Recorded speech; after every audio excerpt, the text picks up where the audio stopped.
WhatsApp guys, কেমন আছো সবাই? আশা করি সবাই খুব ভালো আছো। আজকে আমরা অনেকটা রিয়েলিস্টিক টাইপের জম্বি সিনেমা সম্পর্কে জানতে চলেছি। আমি জানি না এই সিনেমাটা তোমাদের পছন্দ হবে কিনা। অ্যাকচুয়ালি হলিউডের জনপ্রিয় টার্মিনেটর খ্যাত অভিনেতা আর্নল্ড শোয়ার্জনেগার একটা মাত্র জম্বি সিনেমা করেছিল, যে সিনেমাটির নাম হচ্ছে ম্যাগি। আর ওই সিনেমাতে দেখানো হয়েছে যে একটা পরিবারের মানুষ যখন অসুস্থ হয় বা জম্বি ভাইরাসে আক্রান্ত হয়, নর্মালি তো আমরা দেখি কি কেউ জম্বি হয়ে গিয়েছে তাকে গুলি করে মেরে ফেললো, কিন্তু এইখানে তোমার যদি নিজের সন্তান বা নিজের আপন কেউ যদি জম্বি হয়ে যায়, সেক্ষেত্রে তুমি কিভাবে সেটা হ্যান্ডেল করবে বা কেমন কষ্ট লাগতে পারে ওই ফ্যামিলির, সেইটা অনেক সুন্দরভাবে ফুটিয়ে তোলা হয়েছে। তো যাই হোক, আমি আশা করছি বাস্তব ঘরানার এই জম্বি সিনেমাটা তোমাদের পছন্দ হবে। তো বাড়তি কোনো কথা না বলে ছোট্ট একটা ব্রেক নিয়ে আমরা সরাসরি মূল ভিডিওতে চলে আসছি। আর ব্রেকটা তুমি স্কিপ করতে চাইলে যাবে হচ্ছে ডিসক্রিপশনে, ওখান থেকে ডুরাশনে ক্লিক করে মূল ভিডিওতে চলে যাবে। গাইজ, তোমরা কি বোরিং ফিল করছো? কিছু ফান দরকার? তো আমরা আজকে এমন একটা অ্যাপ সম্পর্কে জানতে যাচ্ছি যেটা মোস্ট ট্রাস্টেড বুক মেকার, এবং এখানে অনেক ফান রয়েছে। এখানে তুমি যে কোনো ম্যাচের রেজাল্ট সম্পর্কে জানতে পারবে, ম্যাচের লাইভ দেখতে পারবে, আর সবচেয়ে মজার ব্যাপার হলো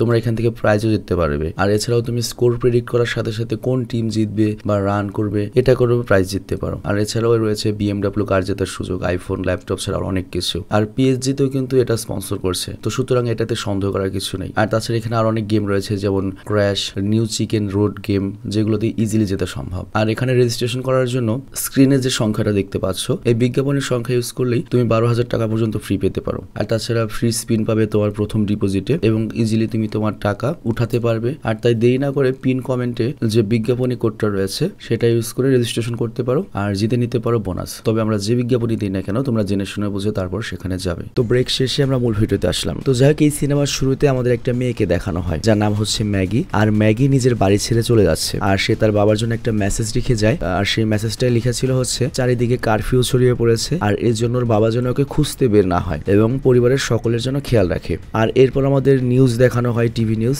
যেখানে আমরা জানতে পারি চারিদিকে সংক্রমণ ছড়িয়ে পড়েছে এবং 1 মাস হয়েও গিয়েছে, এবং সরকার ওই সংক্রমণটা থামানোর জন্য সর্বোচ্চ চেষ্টা করছে। মানে জম্বি ভাইরাস ছড়িয়ে পড়েছে আর কি, 1 মাস হয়েছে। তো এই পরিস্থিতির মধ্যেই আমাদের টার্মিনেটর খ্যাত অভিনেতা আর্নল্ড শোয়ার্জনেগার সে তার মেয়ে ম্যাগিকে পাগলের মতো বিভিন্ন জায়গায় খুঁজছে। আর এরপরে একটা সময় সে ম্যাগিকে একটা কোয়ারেন্টাইন সেন্টারে খুঁজে পায়, যেটা একটা হসপিটাল ছিল। আর তোমরা জানো করোনার সময় কি হয়েছে, যদি সন্দেহ হতো যে সে করোনাতে আক্রান্ত হয়েছে তখন তাকে আলাদা রাখা হতো। যদি সিমটমস দেখা দিত তাকে করোনার চিকিৎসা দেওয়া হতো, আর না হলে মুক্তি দেওয়া হতো। তো ম্যাগিকে মূলত হসপিটালে ধরে নিয়ে গিয়েছিল মিলিটারি, কারণ ইতিমধ্যে অনেকে সংক্রমিত হয়ে পড়েছে এবং মিলিটারির সন্দেহ ও হয়তো সংক্রমিত হয়ে পড়েছে, কারণ কারফিউ থাকা সত্ত্বেও ও বাইরে ছিল। তো এই জন্য হসপিটালে ম্যাগির প্রাথমিক চিকিৎসা চলছে, প্লাস টেস্ট চলছে। তো এখানে ওয়েডের সাথে ম্যাগির বাবার সাথে একজন ডক্টরের দেখা হয়, আর ডক্টর তাকে জানায় লক্ষণ তো ভালো না, তোমার মেয়ে তো মনে হয় সংক্রমিত হয়েছে, এবং আস্তে আস্তে সে মানুষের মাংসের প্রতি লোভ অনুভব করতে শুরু করবে। তবে এটা আমরা এখনো নিশ্চিত নই, তো এই জন্য তোমার উচিত তোমার মেয়েকে আপাতত আলাদা কোথাও রাখা। যদি ওর দেহ ওই ভাইরাসটার সাথে লড়াই করতে পারে তাহলে তো সুস্থ হলো, আর যদি ওর দেহ না করতে পারে তাহলে ও কিন্তু জম্বিতে রূপান্তরিত হতে পারে। আর যেহেতু তুমি একজন সাবেক মিলিটারি ছিলে, এর জন্য ওপর থেকে সুপারিশ এসেছে, তাই আমরা আপাতত তোমার মেয়েকে তোমার হাতে ছাড়লাম, অন্য কেউ হলে ছাড়তামও না। তো যাই হোক, এরপর ওয়েট করে কি তার মেয়ের সাথে দেখা করে, আর ওয়েডের মেয়ে ম্যাগি তার বাবাকে দেখি তো কাঁদতে শুরু করে এবং বলে আমাকে ক্ষমা করে দাও ড্যাড। অ্যাকচুয়ালি হয়েছে কি, ওর মা মরে যাওয়ার পর ওর বাবা আরেকটা বিয়ে করেছে, তো এই কারণে একরকম রাগ হয়ে এই গ্যাঞ্জামের মধ্যে বাড়ির বাইরে চলে গিয়েছিল। তো যাই হোক, ওয়েড এখানে তার মেয়েকে বলে আমি তোকে কত খুঁজেছি, অবশেষে তোকে পেয়ে গেলাম। তো এরপর সে তার মেয়েকে নিয়ে রওনা হয়, আর পথে সে তার গাড়ি একটা গ্যাস স্টেশনে থামায়, আর ওইখানে সে একটা জম্বিকে হত্যা করে। কিন্তু তার মেয়ে তার কথা আবারও শুনতে চায় না, গ্যাস স্টেশনে ঢুকে পড়ে এইটা করে ওইটা করে। এর জন্য ওয়েড রেগে তার মেয়েকে গাড়িতে বসে সোজা বাড়িতে নিয়ে আসে, আর তার কিছুক্ষণ পরে বাড়ি এসে পৌঁছে যায়। তো বাড়িতে পৌঁছানোর পরে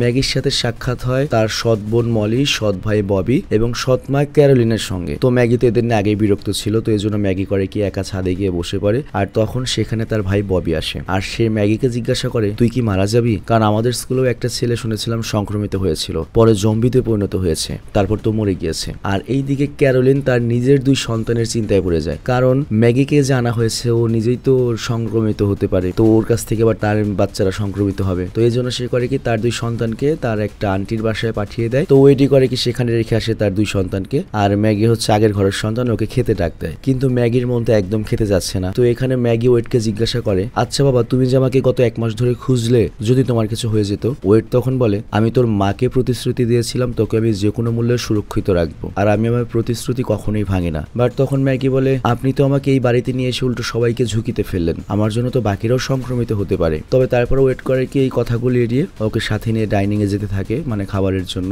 আর তারপর দৃশ্য সরাসরি ডাইনিং টেবিলে চলে আসে, যেখানে ওয়েট তার দ্বিতীয় স্ত্রী এবং তার প্রথম ঘরের মেয়ের সাথে রাতের খাবার খাচ্ছে। তো যাই হোক, হোক এখানে কিন্তু ম্যাগি তার ক্ষতকে ব্যান্ডেজ করেনি, আর এই কারণে ক্যারোলিন অনেক কথা শোনায় যে তুমি ব্যান্ডেজ করনি, এটা কি ছেলে খেলা। তবে এতে ম্যাগি উল্টো রেগে যায় এবং খাওয়া ছেড়ে উঠে যায়। কিন্তু পরে ক্যারোলিন তার ভুল বুঝতে পারে এবং ওয়েডকে বলে তোমার মেয়েকে আসলে এই সময় এমন বলা উচিত হয়নি। আর পরের দিন সকালে আমরা দেখতে পাই ম্যাগি দোলনায় দোল খাচ্ছে, আর তখনই ওর চোখে জম্বিদের ভীষণ আসতে শুরু করে, আর এই ভীষণের কারণে সে মাটিতে পড়ে যায় এবং অজ্ঞান হয়ে যায়। তো এটা জানালা দিয়ে ক্যারোলিন দেখে, মানে ওর সৎমা দেখে দৌড়ে ম্যাগির কাছে যায়, আর সে ম্যাগিকে মাটি থেকে তুলে এবং দেখতে পায় ম্যাগির আঙুলে ধীরে ধীরে ইনফেকশন ছড়িয়ে পড়ছে, মানে আস্তে আস্তে পচে যাচ্ছে। তো এরপর করে কি সে তাকে তুলে বাড়িতে নিয়ে যায় এবং সেখান থেকে সোজা অ্যাম্বুলেন্সের জন্য কল করে। কিন্তু ম্যাগি করে কি সোজা যায় রান্নাঘরে এবং সেখানে গিয়ে একটা ছুরি নিয়ে নিজের ইনফেক্টেড আঙুলটা কেটে ফেলে, আর এর ফলে তোর অনেক যন্ত্রণা হয় এবং বাইরে গিয়ে পালাতে শুরু করে। আর এরপরও বাইরে গিয়ে দুইটা জম্বি দেখতে পায় এবং এরা ওদেরই প্রতিবেশী, কিন্তু এখন তো জম্বি হয়ে গিয়েছে ইনফেক্টেড হয়ে। তো ওয়েট করে কি তখন সেখানে কুড়াল নিয়ে আসে এবং ওই জম্বিদের সাথে প্রথমে কথা বলার চেষ্টা করে। মানে বুঝতেই পারছো, তোমার পাশের বাড়ির চাচা চাচি যদি জম্বি হয়ে যায় তুমি কি করবে? প্রথমে তার অ্যাটাক করতে পারবে না, যদি জমি জমার ঝামেলা থাকে সেটা আলাদা হিসাব। তো যাই হোক, জম্বির আর কি কথা বলবে, উল্টো ওয়েটের উপর হামলা করে, আর তখন ওয়েট না চাইতেও বাচ্চা মেয়েটি সহ তাদেরকে মেরে ফেলতে হয়। আর এরপর ওই জম্বি দুজনকে মারার ফলে ওয়েডের বাসায় পুলিশ এসে যায়, আর তাদের মধ্যে একজন অফিসারের নাম ছিল হচ্ছে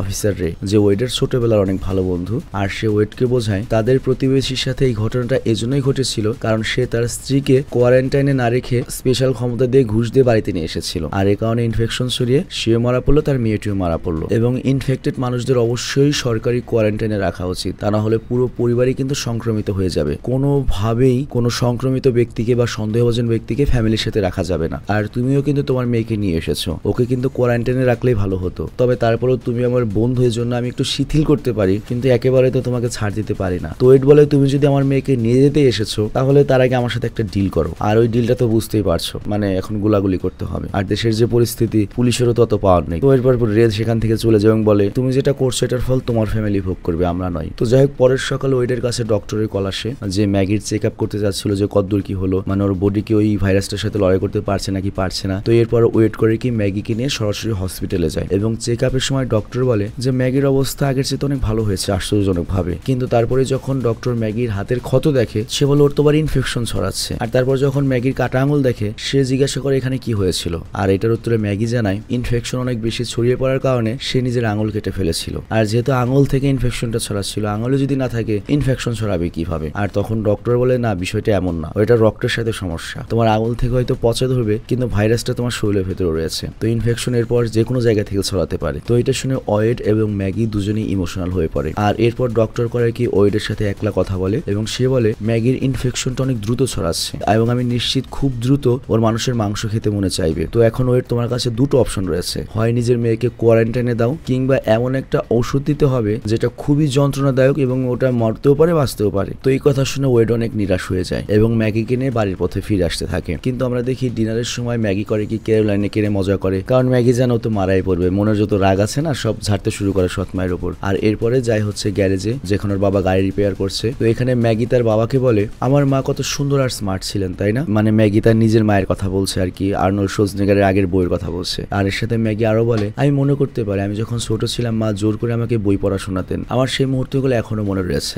আর তখন ম্যাগির বাবা বলে হ্যাঁ তুইও তোর মায়ের মতো সুন্দরী হয়েছিস এবং মায়ের মতোই মনের দিক দিয়ে অনেক শক্তিশালী হয়েছিস, এবং আমি বিশ্বাস করি তুই এই ভাইরাসের সাথে বা এই সমস্যাটা মোকাবেলা করতে পারবি। তো যাই হোক, এর পরের দিন ম্যাগির বান্ধবী এলি আসে ম্যাগির সাথে দেখা করতে, আর সে ম্যাগিকে একটা পার্টিতে যেতে ইনভাইট করে। তো প্রথমে ম্যাগি যেতে মানা করে দেয় কিন্তু পরে সে রাজি হয়ে যায়। আর এরপর তারা যখন বের হচ্ছিল তখন ম্যাগির স্টেপ মম সেখানে চলে আসে, আর তারপর তিনি ম্যাগির হাতে একটা লকেট দিয়ে বলে এটা আমি তোমার সোফার কাছে পেয়েছি, আর এটা মূলত ম্যাগির আগের মায়ের মানে মেইন মায়ের। তো যাই হোক, পরের সিনে তারা একটা পার্টিতে পৌঁছে যায়, আর পার্টিতে তারা বনি নামে একজনের বিষয়ে কথা বলতে থাকে এবং এখানে বলা হয় তার উচিত ছিল তার বাচ্চাকে কোয়ারেন্টাইনে রাখা, আর সে তার বাচ্চাকে কোয়ারেন্টাইনে রাখেনি এর জন্যই তার পুরো পরিবার ইনফেক্টেড হয়ে গিয়েছিল। তো যাই হোক, ওদের মধ্যে একটা ইনফেক্টেড ছেলেও ছিল যে ম্যাগির সাথে কথা বলছিল, নাম হচ্ছে ট্রেন্ট, ম্যাগির অনেক পুরনো বন্ধু। তো এখানে ট্রেন্ট তার গল্প বলে যে আমি আমার এক বন্ধুর সাথে দেখা করতে গিয়েছিলাম, কিন্তু গিয়ে দেখি ও ইনফেক্টেড হয়ে জম্বি হয়ে গিয়েছে এবং আমাকে কামড় দিয়ে দেয়, আর এই কারণে আমার ভেতরেও তো ইনফেকশন চলে এসেছে। কিন্তু তখনই আমার চোখের সামনে আমার ওই বন্ধুর বাবা এসে আমার বন্ধুকে গুলি করে মেরে দেয়। তো আমিও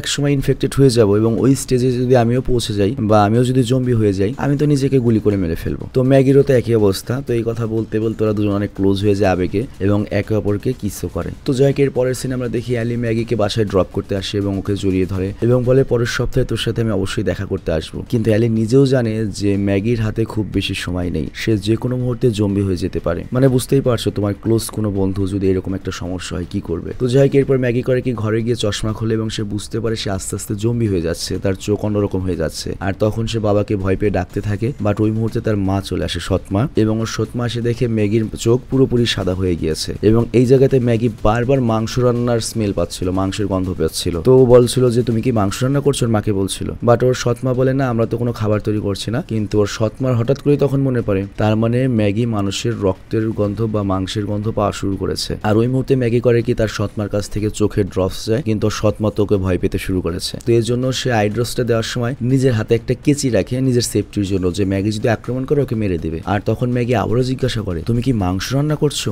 বা বাবা কি কোনো মাংস রান্না করছে। বাট ওর সৎমা ভয় পেয়ে যায় এবং সেখান থেকে চলে যায়। আর এরপর ম্যাগির কাছে ওই সে ইনফেক্টেড ফ্রেন্ডের বাবার কল আসে এবং ম্যাগিকে সে ডাকে যে আমাদের বাড়িতে প্লিজ একটু আর্জেন্ট আসো। তো ওখানে যাওয়ার পরে ম্যাগি জানতে পারে ওর সেই ফ্রেন্ড নিজেকে রুমে আটকে রেখেছে। তোর বাবা বারবার বলছে রুম থেকে বের হ, তোকে আমি কোয়ারেন্টাইনে রেখে আসি, কিন্তু ট্রেন্ড এমন মনে করো যে যেদি ও কোয়ারেন্টাইনে যাবে না, ও মরলে এখানেই মরবে। বাট ওই মুহূর্তে ম্যাগি তখন ট্রেন্ডের সাথে কথা বলে কনভিন্স করার চেষ্টা করে, কিন্তু সে ওর কথাও শোনে না, বলে আমি কোয়ারেন্টাইনে যাবো না, আমি মারা পড়বো, তবুও যাবো না। বাট তখনই এখানে মিলিটারির পুরো টিম চলে আসে এবং তারা করে কি ট্রেন্ডকে জোর করেই ধরে কোয়ারেন্টাইনে নিয়ে যায়। তো এটা দেখে ম্যাগি অনেক ইমোশনাল হয়ে যায় এবং কাঁদতে থাকে, কারণ ওই কোয়ারেন্টাইনে কেউ যদি যায় নর্মালি আর বেরিয়ে আসে না। এমন একটা মেডিসিন দেওয়া হয় যেটা দিলে বাঁচার রেটিং খুবই কম, 100 জনের সর্বোচ্চ 5 জন বাঁচতে পারে। আর পরের দিন সকালে আমরা দেখতে পাই ম্যাগি করে কি নেকড়ের আওয়াজ শুনতে পায়, আর সে তার বাবার বন্দুক নিয়ে ওই শব্দের পিছু পিছু যেতে থাকে। কিন্তু একটু সামনে গিয়ে ম্যাগি দেখতে পায় ফাঁদে একটা শিয়াল পড়ে রয়েছে। আর এরপর ম্যাগি যখন ঘরে আসে আমরা দেখতে পাই ওর পুরো মুখে রক্ত ছিল। তো এর মানে হচ্ছে সে ওই শিয়ালটির রক্ত খেয়ে এসেছে। তো ম্যাগিকে এমন অবস্থায় দেখে ওয়েড এবং ক্যারোলিনও ভয় পেয়ে যায়, মানে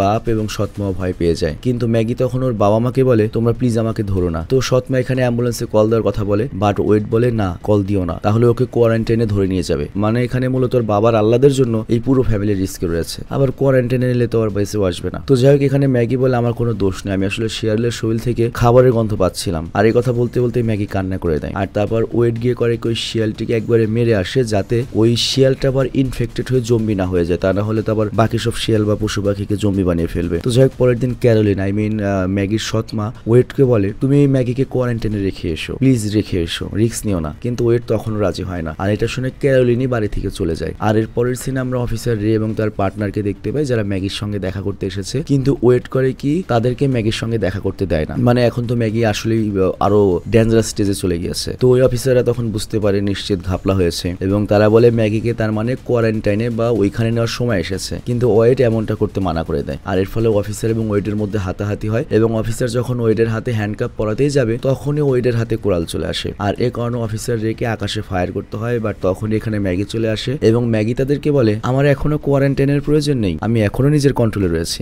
এবং অফিসাররাও দেখতে পায় যে ম্যাগির যাই হোক ওর ব্রেন কন্ট্রোলে রয়েছে। তো এই জন্য তারা ম্যাগির বাবা ওয়েডকে শুধুমাত্র একটা ওয়ার্নিং দেয় যে খুব দ্রুত তোমার মেয়েকে কিন্তু কোয়ারেন্টাইনে পাঠাবে। আর পরের সিনে আমরা দেখতে পাই ওয়েট করে কি ম্যাগিকে নিয়ে তার মায়ের গার্ডেন দেখতে যায়, সেখানে অনেক ডেইজি ফুল ছিল। আর সে ম্যাগিকে বলে যে আমি তখন থেকে এই বাগানটার উপর কাজ করছি যেদিন তোর মা মারা গিয়েছিল, মানে ওর মায়েরই কবর এখানে। তবে এখানে ম্যাগি করে কি তার বাবার কাছ থেকে একটা প্রমিস নেয় যে বাবা আমি যদি জম্বি হয়েই যাই অন্য কেউ যেন আমাকে না মারতে পারে, তুমি কিন্তু আমাকে মেরে ফেলবে। আর আমি এটাও চাই না যে আমার দ্বারা তুমিও জম্বি হও, আমি তোমারও বা আমি অন্য কারো ক্ষতি করতে চাই না, প্লিজ তুমি আমাকে মেরে ফেলবে। তো যাই হোক এই কথা শুনে ওয়েট তো অনেক ইমোশনাল হয়ে পড়ে আর সে দ্রুত যায় হচ্ছে ডক্টরের কাছে যে কিছু একটা করো, আমার সন্তানকে বাঁচাও। তো ডক্টরে আগের পুরনো ওষুধই দেয়। তো ওয়েট বলে পুরনো ওষুধ দিলে মানে ওই ওষুধে তো কোনো কিছু হচ্ছে না। ডক্টর বলে তোর মেয়ের তো এখন ওষুধ নয়, এখন দরকার হচ্ছে বন্দুকের গুলি, আর ওইটা ইউজ করলে ম্যাগির শুধুমাত্র একবারই কষ্ট হবে, তোর মেয়ে চিরদিনের জন্য বেঁচে যাবে। কিন্তু বাবার মনকে এত সহজে মানে নিজের সন্তানকে মেরে ফেলবে। তো যাই হোক এরপর ওয়েট করে কি তার বাড়িতে ফিরে এসে দেখে যে ম্যাগি মাটিতে বেহুশ হয়ে পড়ে রয়েছে। তো সে ম্যাগির কাছে যায়, কিন্তু ম্যাগি উল্টো ওর বাবার উপর হামলা করে দেয়। তো ওয়েট তখন বারবার বোঝায় আমি তোর বাবা, তুই আমার উপর হামলা করিস না, তুই নিজের ব্রেনে আয়। কিন্তু এখানে ম্যাগির আর কোনো থামার সিস্টেম নেই এবং ওয়েট বুঝতে পারে তার মেয়ের কাছে আর খুব বেশি সময় নেই। আর এর জন্য সে ম্যাগিকে করে কি শান্ত করে সেখানে শুয়ে দেয় অজ্ঞান করে। আর তারপর সারাত ম্যাগিকে পাহারা দেয়, মানে কখন কোন দিকে বেরিয়ে যায়। কিন্তু সকালেই ওয়েডের চোখ লেগে আসে। কিন্তু এইখানে আমরা দেখতে পাই ম্যাগিকে যে পুরোপুরি এখন জম্বি হয়ে গিয়েছে এবং সে তার বাবাকে যখন কামড়াতে যাবে